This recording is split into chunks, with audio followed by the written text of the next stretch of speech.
माणिकराव कोकाटे यांना नाशिकच्या न्यायालयानं शिक्षा सुनावलेली आहे। या शिक्षेला आव्हान देण्यासाठी उच्च न्यायालयामध्ये याचिका दाखल करण्यात आलेली आहे। माणिकराव कोकाटे यांच्या विरोधात ज्यांनी हस्तक्षेप याचिका दाखल केलेली होती त्यांचे वकील आशुतोष राठोड आपल्यासोबत आहेत। सर, आज उच्च न्यायालयामध्ये सुनावणी होणार आहे, आपण त्यात उपस्थित राहत आहे।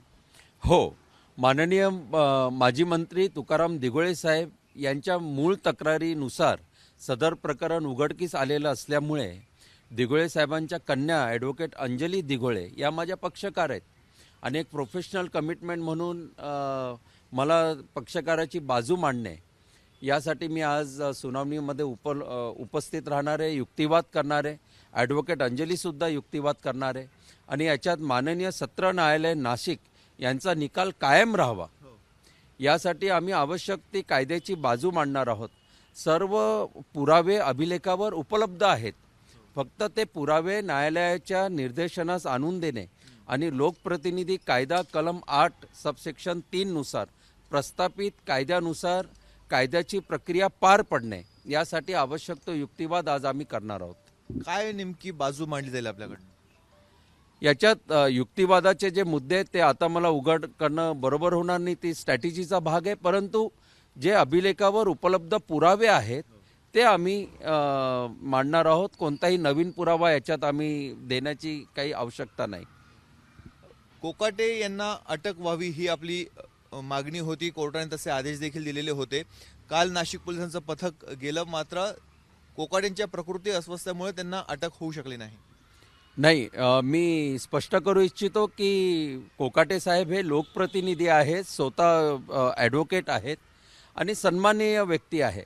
त्यांच्या अटकेसाठी असं पथक पाठवणं किंवा त्यांना अटकच व्हायला पाहिजे असा माझा काही आग्रह नाही, कारण की तशी गरजही नाही।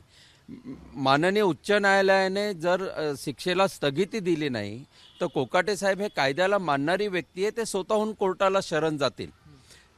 तुम्हीच 2 दिवसापूर्वी तुम्हीच कोर्टामध्ये गेला होता, अटक वॉरंट काढावं ही अर्ज तुम्हीच केला होता? नाही, तसं नाही।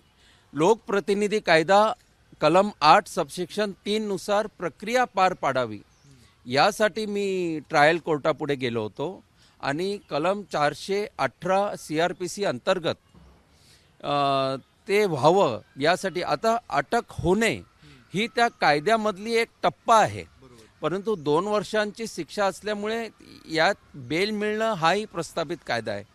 त्यामुळे बेल मिळो अथवा न मिळो हा मुद्दा नाही, लोकप्रतिनिधी कायद्यानुसार आमदारकीसाठी अपात्र होणं यावर लक्ष केंद्रित झालेलं आहे आणि त्यावर आज युक्तिवाद होणं अपेक्षित आहे। किती वाजता साधारणतः केस बोर्डवर येणार आहे आणि तुम्ही जे म्हटलात की आमदारकी त्यांची अपात्र व्हावी यासाठी तुमचा प्रयत्न राहणार, नेमकं काय सांगायचं?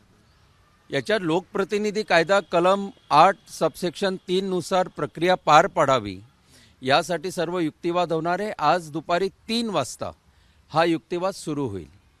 आज दुपारी 3 वाजता युक्तिवाद सुरू होणार आहे, सुनावणी सुरू होणार आहे। मात्र आशुतोष राठोड यांचं म्हणणं आहे की नाशिकच्या न्यायालयाने जी शिक्षा सुनावलेली आहे तीच शिक्षा उच्च न्यायालयामध्ये कायम राहावी आणि माणिकराव कोकाटे यांची आमदारकी रद्द व्हावी यासाठी आता त्यांचे प्रयत्न सुरू झालेले आहेत। कॅमेरामन किरण कटारेसह मुकुल कुलकर्णी, ABP माझा, नाशिक।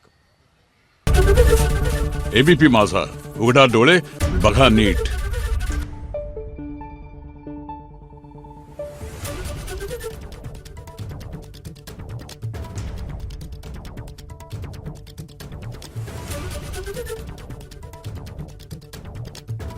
Thank you.